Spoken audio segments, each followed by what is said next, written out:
မျိုးသမီးတဦးသည်လမ်းဆုံမီးပွိုင်တွင်စောင့်ဆိုင်နေစဉ်မြင်းဖြူတကောင်စီးလာသောအမျိုးသားတဦးဖြတ်တန်းသွားသည်သူ၏ထူးခြားဆန်းပြားသည့်ရုပ်ရည်ကြောင့်လမ်းသွားလမ်းလာများအားလုံးစိတ်ဝင်စားဖြစ်သွားပြီးဖုန်းများထုတ်ကာဓာတ်ပုံများလျင်မြန်စွာရိုက်ယူကြသည်ထိုအမျိုးသမီးကမကဖုန်းဖြင့်သူ့ကိုရက်တက်ရန်လှမ်းအော်တော်လဲထိုအမျိုးသားကလုံးဝဂရုမစိုက်ဘဲဆက်သွားသည်ဒေါသထွက်သွားသောသူမသည်သူစီးလာသည့်မြင်းပေါ်သို့ဆဲရန်အိုးတန်မြည်သည့်ဆက်ကိုတင်လိုက်သည်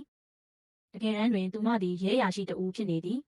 ထိုမျိုးသားသည်ပလာဇာတစ်ခုထဲသို့မြင်းစည်းဝင်သွားပြီးဤထူးဆန်းသည့်လောကတစ်ကိုစိတ်ဝင်စားကြည့်ရှုနေသည်သူ၏အမိမှာကျုံဖြစ်ပြီးအခြားကဘာတစ်ခုမှဘယင်တစ်ပါးဖြစ်သည်သူသည်ငယ်စဉ်ကသူ့ကိုကယ်တင်ခဲ့သူနှင့်ရုပ်ချင်းစင်တူတူတဦးကိုမြင်လိုက်ရသဖြင့်မြင်းဖြူကိုစီးကလိုက်သွားရမှမမျှော်လင့်ပဲဤကဘာသို့ရောက်ရှိလာခြင်းဖြစ်သည်ရဲအရာရှိအမျိုးသမီးမှလည်းသူ့နောက်မှအနီးကပ်လိုက်ပါလာသည်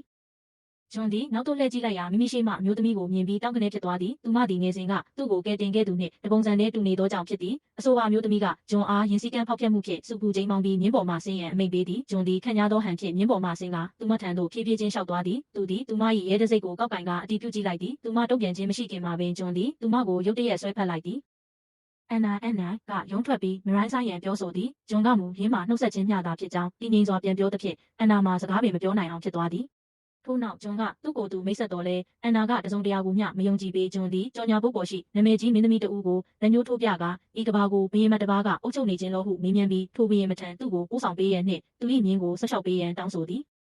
အန်နာကသူ့ကိုစိတ်မနှံ့သူဟုထင်မှတ်သွားသည်နောက်ဆုံးတွင်ရင်စည်းကပ်ဖောက်ဖျက်မှုနှင့်တာဝန်ထမ်းဆောင်နေသောရဲရာရှိကိုဟန်တားမှုတို့ဖြင့်အန်နာကဂျွန်ကိုဖမ်းဆီးပြီးရဲစခန်းသို့ခေါ်ဆောင်သွားကာမြင်းကိုလည်းသိမ်းဆည်းလိုက်သည်ရဲစခန်းတွင်အန်နာကသူ့နာမည်ကိုမေးမြန်းသည်ဂျွန်ကလည်းသူ့နာမည်ကိုပြောပြလျင်ပင်သူမအနေဖြင့်တိုက်ရိုက်ခေါ်ဆိုနိုင်မည်မဟုတ်ကြောင်းပြန်ပြောသည်သူတွင်တရားဝင်မှတ်ပုံတင်သို့မဟုတ်နာမည်မရှိဘဲလက်ပွေရာဖြင့်သာအတည်ပြုနိုင်မည်ဖြစ်သည်အခြားကဘာမှလာသူဖြစ်သည့်အတွက်သူ့လက်ပွေရာမှာစနစ်ထဲတွင်ရှိနေမည်မဟုတ်ပေဤသို့ဖြင့်အခြားကဘာမှဘရင်တစ်ပါးသည်ရဲစခန်းရှိအချုပ်ခန်းထဲတွင်အချုပ်သားတဦးဖြစ်သွားခဲ့ရသည်